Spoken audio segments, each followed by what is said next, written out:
13 choses à faire si vous devenez riche tout d'un coup. Les statistiques montrent que plus de 70% des gagnants de la loterie retombent dans la misère au bout de quelques années. La raison en est qu'ils n'ont jamais eu à gérer de telles sommes d'argent et qu'ils se sentent tellement dépassés qu'ils finissent par gaspiller tout l'argent en un rien de temps. Ne soyez pas trop pressés de dépenser votre énorme lot.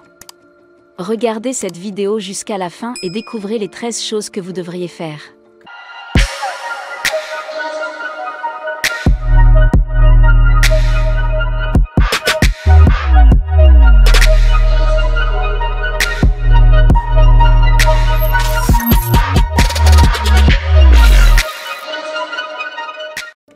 Si vous devenez riche tout d'un coup, premièrement, faites appel à un conseiller financier réputé lorsque la plupart des gens deviennent riches. La prochaine chose à laquelle ils pensent est d'entrer en contact avec des agents de change et des investisseurs. Mais vous devez essayer de les éviter. Il vous sera également utile d'éviter les personnes qui essaient de vous vendre des produits financiers compliqués. Au lieu de cela, faites appel à un conseiller financier d'une société réputée. Avec l'aide d'un conseiller financier, votre argent sera régulé. En recevant les bonnes informations, généralement de votre part. Un conseiller financier saura quelle combinaison d'actions et d'autres catégories d'actifs est appropriée pour vous et votre avenir. Un conseiller financier vous aidera également à établir et à suivre votre budget afin de décider si vous souhaitez être payé en une seule fois ou au fur et à mesure. Il s'agit d'une décision cruciale. Vous devez décider si vous allez recevoir tout l'argent frais en une seule fois ou si vous voulez créer un flux de paiement sous forme d'annuité.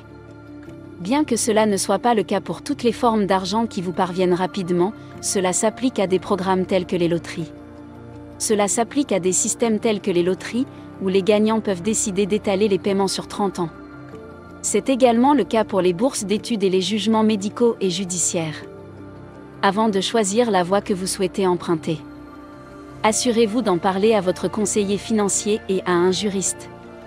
Troisièmement, ouvrez un compte séparé. Une fois que vous avez reçu l'argent, vous devez le laisser reposer sur votre compte pendant un certain temps. Pendant que vous vous préparez à le gérer au mieux. Certains conseillers financiers vous conseilleront de ne pas y toucher pendant au moins 6 mois. Mais qu'il y ait 6 mois ou non, une chose est sûre.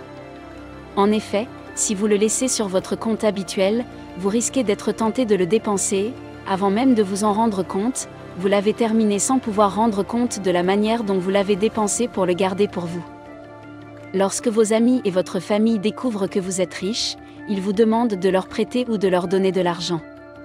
Ils vous demanderont de leur prêter de l'argent ou de participer à d'autres transactions financières ou partenariats auxquels vous ne voulez pas ou ne devriez pas participer. D'autres membres de la famille peuvent devenir envieux et changer d'attitude à votre égard, ou même essayer de vous nuire. Même vos amis peuvent essayer de vous attirer dans des projets sans valeur dans le but de vous escroquer. Des recherches ont révélé que de nombreux gagnants de la loterie sont assassinés ou kidnappés par des amis après avoir gagné la loterie. Il serait donc préférable que vous gardiez pour vous seul le fait que vous êtes riche. Tant que vous pouvez le supporter. Ne soyez pas trop excité et ne commencez pas à le dire à tout le monde, vous pourriez être une cible. Cinquièmement, efforcez-vous de rembourser vos dettes. Une personne sans dette est une personne heureuse. Seriez-vous heureux de profiter de votre nouvelle richesse alors que vos débiteurs ne cessent de vous appeler? Je suis sûr que non. C'est pourquoi vous devez d'abord essayer d'apurer vos dettes. Cependant, de nombreuses personnes profitent de leur nouvelle richesse en oubliant qu'elles ont des dettes à payer. Or, même s'il est logique de payer ces factures en une seule fois, il peut s'avérer nécessaire de procéder à des paiements échelonnés. En effet, selon la gravité de votre dette, vous risquez de vous retrouver à nouveau sans le sou. C'est pourquoi, avec votre conseiller financier, vous devriez élaborer un plan de remboursement des dettes qui vous aidera à rembourser toutes vos dettes, mais surtout à investir dans vous-même. Le monde entier a coutume de dire qu'un imbécile et son argent se séparent rapidement. Comprenez que l'argent a ses principes. Et la raison pour laquelle vous ne vous êtes pas enrichi est que vous ne savez pas comment faire fructifier l'argent. Maintenant que vous avez acquis une richesse soudaine, il est primordial pour vous d'investir dans l'éducation financière. Même si vous avez maintenant un conseiller financier, il est toujours nécessaire que vous appreniez la finance et son fonctionnement. Outre le fait que c'est nécessaire, il est en effet bon que vous sachiez au moins comment votre argent a été géré. De nombreux conseillers financiers pourraient vouloir profiter de votre analphabétisme financier. Le vertige de posséder soudainement une énorme somme d'argent pousse souvent les gens à établir des budgets démesurés qu'ils ne pourront pas tenir sur la durée. Avant de commencer à établir un budget, vous devez répondre à certaines questions essentielles avec votre conseiller financier. L'une d'entre elles est de savoir si vous pensez disposer à nouveau d'une telle somme dans un avenir proche.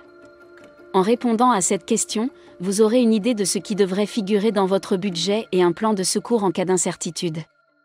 L'établissement d'un budget raisonnable et d'un plan d'urgence vous aidera à conserver votre patrimoine pendant longtemps, voire à vous enrichir. 8. Identifiez vos besoins et vos désirs. Le fait que votre situation financière se soit améliorée ne signifie pas que vos désirs vont soudainement devenir vos besoins. Il serait utile que vous définissiez clairement vos besoins et vos désirs.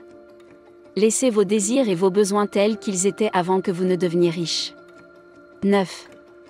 Gardez votre emploi. Quitter votre carrière immédiatement après avoir reçu des fonds massifs est le premier domino dans la série d'actions qui vous fera faire faillite dans un court laps de temps. Vous pouvez vouloir dire à votre patron ennuyeux d'aller au diable. Après tout, la merveille du pouvoir est maintenant entre vos mains. Mais cela ne se termine pas toujours bien.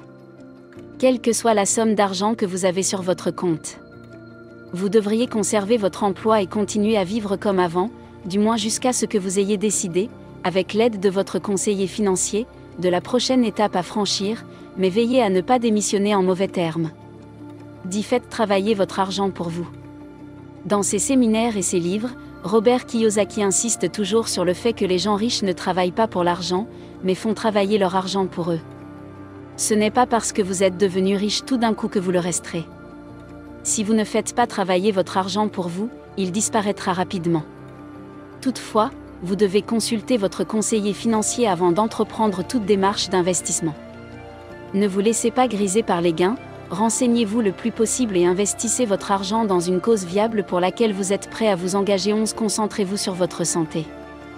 Les personnes pauvres n'accordent que peu ou pas d'attention à leur santé. C'est pourquoi vous avez peut-être manqué de nombreux rendez-vous chez le médecin par le passé. En revanche, les riches ont compris que la santé est une richesse et n'ont donc jamais manqué leur visite de contrôle. Maintenant que vous êtes riche, vous devez agir comme les riches. Commencez par faire contrôler votre santé par un médecin. Faites plus attention à ce que vous consommez et commencez à prendre soin de vous. 12. Évitez de vous précipiter dans la création d'une entreprise. Nous rêvons tous d'être un grand patron, et recevoir une énorme somme d'argent peut sembler être l'occasion de devenir le patron que nous avons toujours voulu être. Mais la vérité est que 9 entreprises sur 10 échouent, et que votre richesse soudaine est peut-être le fruit du hasard. La chance ne vous permettra pas de réussir dans les affaires. Ne vous précipitez pas pour investir tout l'argent nécessaire au démarrage d'une entreprise. Il est facile de se laisser prendre par l'illusion d'un succès potentiel lorsque l'on débute. C'est pourquoi on y consacre beaucoup d'argent. Toutefois, cette illusion disparaîtra de la même manière. Alors, avec les fonds que vous avez investis dans l'entreprise, comment cette énorme somme d'argent sur mon compte peut-elle être multipliée en moins d'un mois et sans que j'aie à faire quoi que ce soit ? Cette idée tentante vous effleure probablement l'esprit, surtout si vous avez acquis vos richesses grâce au jeu d'argent, au schéma de Ponzi ou à la loterie. Néanmoins, il serait préférable qu'elle ne vous incite pas à vous contenter de ce que vous avez et à vous efforcer de le multiplier de la bonne manière. Gardez à l'esprit que, quel que soit l'énorme héritage que vous recevez d'un parent décédé ou la somme d'argent que vous gagnez à la loterie, c'est votre capacité à gérer les fonds qui déterminera le succès de votre entreprise. C'est la qualité de votre gestion qui déterminera la durée de vie de vos fonds. Il ne suffit pas d'acquérir un afflux soudain de richesses, il faut aussi les faire durer. Vivre et non survivre, soyons prospères.